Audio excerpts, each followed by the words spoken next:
ತಣ್ಣನೆಯ ಗಾಳಿ ತನ್ನ ವೇಗವನ್ನು ಹೆಚ್ಚಿಸಿ ತಂಪು ಕಂಪುಗಳ ಸಮಾಗಮವಾದಂತಿತ್ತು. ಕಂಗು ತೆಂಗುಗಳು ತನ್ನದೇ ಲಯದಲ್ಲಿ ಗಾಳಿಯೊಂದಿಗೆ ತೇಲಾಡುತ್ತಿದ್ದವು.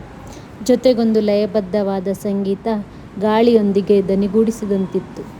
ಸುತ್ತ ಕತ್ತಲಾದರೂ ತೆಂಗಿನ ಗರಿಗಳೆಡೆಯಲ್ಲಿಣುಕುವ ಚಂದಿರ ತನ್ನದೇ ಆದ ಮೆರುಗನ್ನು ನೀಡಿತ್ತು. ಮಂದಗತಿಯ ಗುಡುಗು ಮಿಂಚನ್ನು ಅತಿ ವೇಗದಲ್ಲಿ ಆಹ್ವಾನಿಸಿದಂತೆ ಭಾಸವಾಗುತ್ತಿತ್ತು. ಕಣ್ಣಿಗೆ ತಂಪು, ಮನಸ್ಸಿಗೆ ಮುದ ನೀಡುತ್ತಿತ್ತು.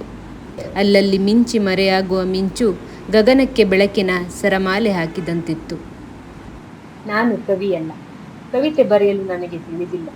ಆದರೆ ಆಗಸದಲ್ಲಿ ಚಂದಿರ, ಭೂಮಿಯಲ್ಲಿ ಗಾಳಿ, ಹೊದಿಕೆಯಂತಿರುವ ಆಗಸವೇ ತನ್ನ ಸಾಲುಗಳನ್ನು ಬರೆದಾಗಿತ್ತು. ನಾನಿಲ್ಲಿ ಒಂದು ನಿಮಿತ್ತ. ಕಣ್ಣು ಕಂಡಿದ್ದನ್ನು ಕೈಗೆ ಹೇಳಿತ್ತು. ಕೈ ಲೇಖನಿಗೆ ರವಾನಿಸಿ ಶಾಯಿಯನ್ನು ಇಳಿಸಿತ್ತು. ಶಾಯಿ ಪದಗಳಾಗಿ ಹೊರಹೊಮ್ಮಿ ನಿಸರ್ಗದ ಸೌಂದರ್ಯ ಶಬ್ದವಾಗಿ ಚಿಮ್ಮಿತ್ತು. Thank you so much for listening to my poem. ಧನ್ಯವಾದಗಳು.